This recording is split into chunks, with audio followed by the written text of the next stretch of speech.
ওয়ালটনের জনপ্রিয় স্বতন্ত্র premium H লাইনআপের নতুন ফিচারফুল স্মার্টফোন প্রিমিয়াম H6 বাজারে এসেছে। এর আগেও হাই এন্ড কিংবা মিডিয়াম বাজেট স্মার্টফোনে বেশ কয়েকবার ফিঙ্গারপ্রিন্ট সেন্সর ইউজ করেছে ওয়ালটন, বাট এবার সেই দলে যোগ হয়েছে low budget smartphone premium H6। এবারই প্রথমবারের মতো কোনো লো বাজেট স্মার্টফোনে বায়োমেট্রিক ফিঙ্গারপ্রিন্ট সেন্সর ইউজ করলো ওয়ালটন। সো ভিউয়ার্স, আর অপেক্ষা না করে চলুন দেখে নেওয়া যাক ওয়ালটন প্রিমিয়াম H6 এর হ্যান্ডস-অন রিভিউ, যেখানে আমি সৌরভ থাকবো আপনাদের সাথে এটিসি রেভলিউশন টিমের পক্ষ থেকে।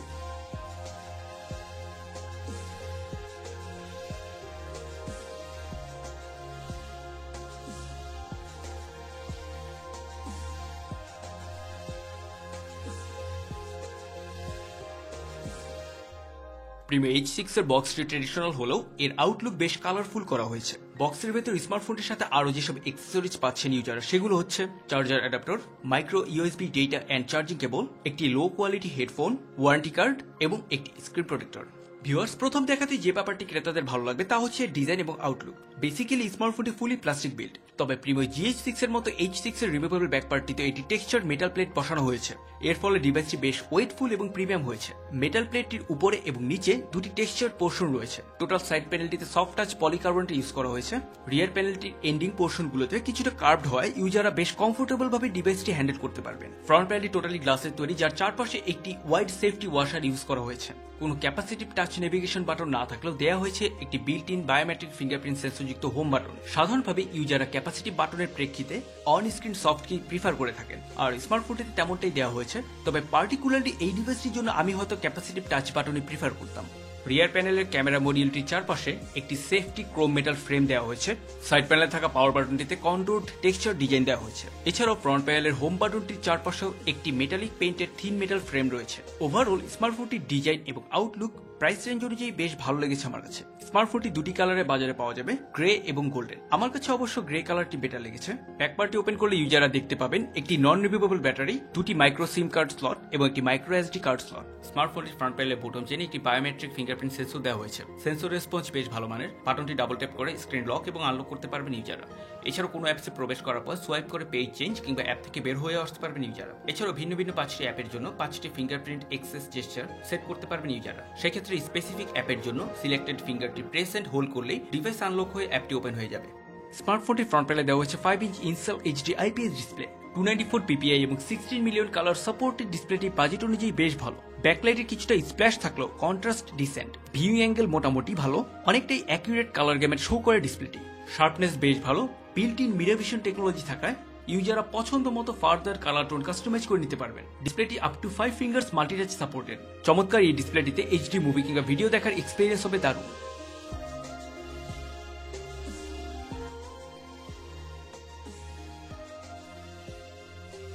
স্মার্টফোনটিতে দেওয়া হয়েছে মিডিয়াটেক MT6735P চিপসেট। MT6735 এর আন্ডারক্লক ভার্সন এটি, যার কোর ক্লক স্পিড 1 GHz। তবে এটিও একটি কর্টেক্স A53 এবং 64 বিট আর্কিটেকচার যুক্ত কোয়াড কোর প্রসেসর। এছাড়াও গ্রাফিক্স প্রসেসর জুড়ে দেওয়া হয়েছে Mali-T 720 MP GPU। Internal memory হিসেবে রয়েছে 16 GB ROM। এছাড়াও external micro SD card use করে আরো 64 GB পর্যন্ত মেমোরি এক্সপান্ড করতে পারবেন ইউজাররা। ফুল সিস্টেমটিকে ব্যাকআপ করছে 2 GB RAM। এছাড়াও প্রয়োজনীয় বিভিন্ন সেন্সর রয়েছে, যেমন অ্যাক্সিলারোমিটার, 3D প্রক্সিমিটি লাইট ইত্যাদি।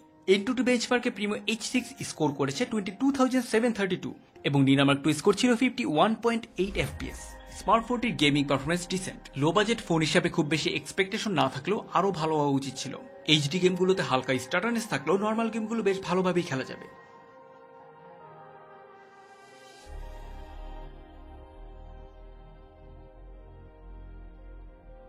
স্মার্টফোনটির পাওয়ার ব্যাকআপের জন্য দেওয়া হয়েছে non removable 2500 mAh lithium polymer battery. Battery backup decent. Normal ইউজে ফুল চার্জে পুরো একদিন ব্যাকআপ পাবেন ইউজাররা। মডারেট ইউজে 10 থেকে 12 ঘন্টা এবং হেভি ইউজে কিংবা নেট ব্রাউজিংয়ে 4 থেকে 5 ঘন্টা অন স্ক্রিন টাইম ব্যাকআপ পাবেন ইউজাররা। সেটিংসের ব্যাটারি ম্যানেজমেন্টে stand by intelligent power saving mode দেওয়া হয়েছে। ওভারঅল ডিভাইসটির ব্যাটারি ব্যাকআপ পারফরমেন্স সন্তোষজনক। প্রিমিয়াম H6 এর অ্যান্ড্রয়েড 6.0 মার্শমেলো অপারেটিং সিস্টেম যুক্ত ইন্টারফেসটি কভার করছে একটি কাস্টমাইজড UI। ইন্টারফেসটি স্টক থেকে অনেকটাই মডিফাইড, যদিও নোটিফিকেশন, স্ট্যাটাস বার এবং সেটিংস অপশন স্টকের মতোই রাখা হয়েছে। রিসেন্ট অ্যাপস প্যানেলে একটি ক্লিয়ার অল শর্টকাট অ্যাড করা হয়েছে। অ্যাপ আইকনগুলো বেশ মিনিমালিস্টিক, ইন্টারফেসে বেশ কিছু গর্জিয়াস ওয়ালপেপার এবং ইফেক্ট রয়েছে। এছাড়াও রয়েছে থিম ম্যানেজার, যেখান থেকে ইউজাররা তাদের পছন্দ মতো থিম ডাউনলোড করে অ্যাপ্লাই করতে পারবেন। One clean phone assist weather app দেওয়া হয়েছে বিল্ট ইন ভাবে। ফোন অ্যাসিস্ট অ্যাপটিতে power saver, data management, notification manager, boot optimiser, call blacklist, app permission manager ইত্যাদি বিভিন্ন প্রয়োজনীয় অপশনগুলো পাবেন ইউজাররা। থাকছে ফাইল লক, যেখান থেকে ইউজাররা প্রয়োজনীয় সকল ডাটা এনক্রিপ্ট করে রাখতে পারবেন। আপডেট ম্যানেজার থেকে ইউজাররা ওটি এর সাহায্যে বিভিন্ন সফটওয়্যার আপডেট পাবেন। ইন্টারফেসের ট্রানজিশন, স্ক্রলিং, অ্যাপ ওপেনিং এবং ক্লোজিং মোটামুটি স্মুথ। স্মার্টফোনটিতে বেশ কিছু ইউনিক ফিচারও দেওয়া হয়েছে, যেমন সিস্টেম ইউআই টিউনার, যেখানে কুইক সেটিংস এবং স্ট্যাটাস বার কাস্টমাইজেশন অপশন পাবেন ইউজাররা। কুইক সেটিংস থেকে টুগলগুলো রিঅ্যারেঞ্জ করতে পারবেন ইউজাররা। স্ট্যাটাস বার অপশন থেকে প্রয়োজনীয় টুগলগুলো অন অফ করে রাখার সুযোগ পাবেন ইউজাররা। স্মার্টফোনটি 4G network connectivity supported. Call quality এবং সিগন্যাল রিসেপশন বেশ ভালো ছিল, আর তাছাড়াও ইয়ারপিস এর সাউন্ড আউটপুটও চমৎকার লেগেছে।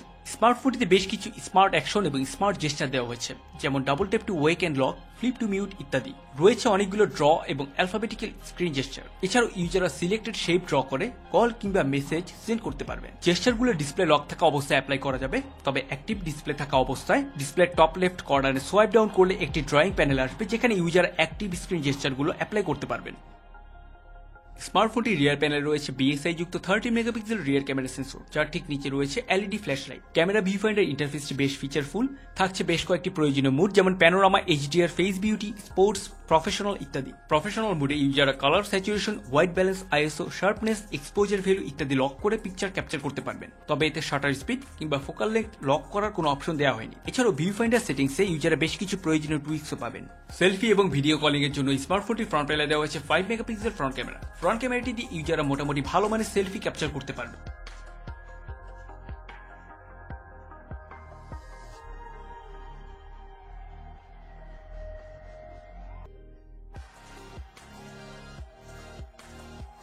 সো ভিউয়ার্স, এই ছিল ওয়ালটন প্রিমো H6 এর হ্যান্ডসন রিভিউ। ডিভাইসটি নিয়ে কোনো মতামত দেবার থাকলে নিচের কমেন্ট বক্সে কমেন্ট করতে পারেন। আমাদের সাথে কন্ট্যাক্ট করতে চাইলে জয়েন করতে পারেন আমাদের ফেসবুক গ্রুপ এবং পেজে। ঘুরে আসতে পারেন আমাদের ওয়েবসাইটটিও, যাবতীয় লিঙ্ক ডেসক্রিপশনে রয়েছে। নিত্য নতুন প্রযুক্তি বিষয়ক খবর এবং এরকম আরো বিভিন্ন গ্যাজেট রিভিউ পাওয়ার জন্য এটির সাথেই থাকুন, কারণ আমরা প্রযুক্তির সাথে আগামীর পথে।